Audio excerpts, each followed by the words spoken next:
There are three parts to organizational justice that include distributive justice, interpersonal justice, and procedural justice.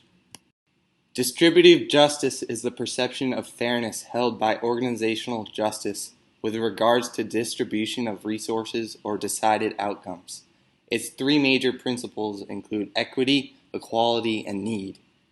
Equity is the organizational resources and rewards that should be distributed on the basis of the contributions that individuals or groups make. Equality is defined as organizational resources and rewards that should be distributed equally among all who are entitled to such rewards.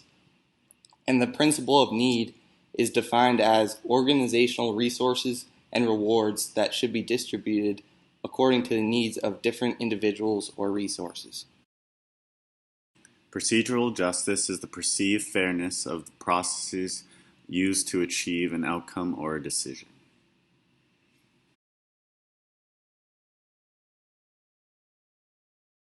With the play, thought I was yelling at Lauren, and I wasn't. You know, we were actually. She said, "Doc, you're right," or whatever. Let's walk back. We were walking. We wasn't even arguing. So it was a damnedest tech to give at that time, and you know what the league's going to do. They're going to fall back on he crossed half court. That's you see tomorrow. That's what they're going to say, and we're going to all know that that's not the real reason. I don't think an official that has nothing to do with the play should be giving someone a tag. That's my thing. Interpersonal justice deals with how people were treated during a decision-making process. These three elements are linked to successful job performances, commitment, citizenship behavior, and job satisfaction.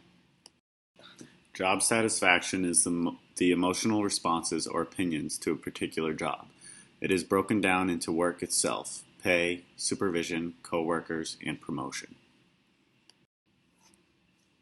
There are four events that have been known to influence job satisfaction, which include exposure to work events and conditions, recognition and evaluation of those events and conditions, the storage of effectively laden information, as well as the recall of prior positive and negative experiences, and lastly, the individual's job satisfaction state.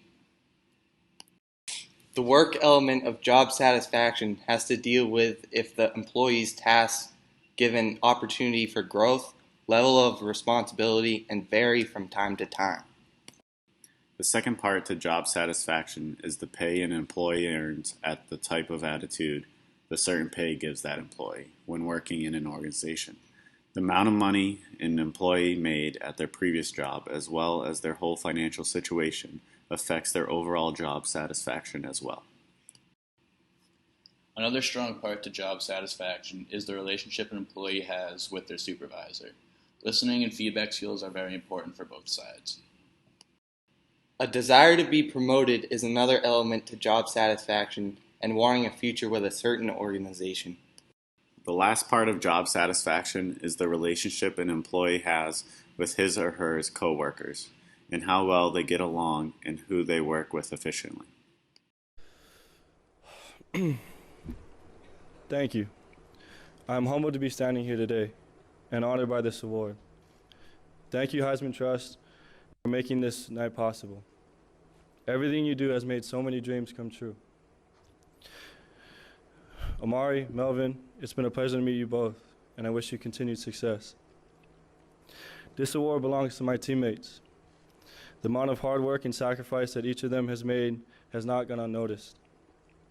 Thank you to the offensive line and their ability to fight through adversity. Thank you to the skill guys who constantly make my job a lot easier. Thank you to the defense for making our team complete and bailing the offense out of bad situations. And to all my teammates, I love every single one of you, and I'm truly grateful for all the experiences. I hope each of you will take pride and understand that this is your trophy. Coach Helfrich, Coach Frost, and Coach Kelly, thank you for the opportunity.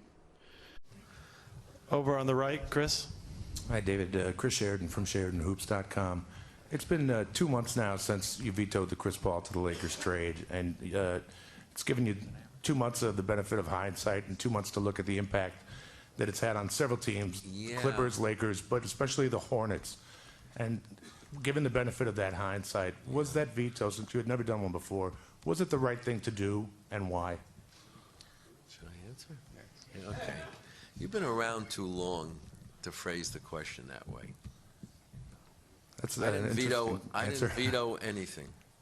Acting on behalf of the owners, as the owner's rep, New Orleans decided not to make the trade.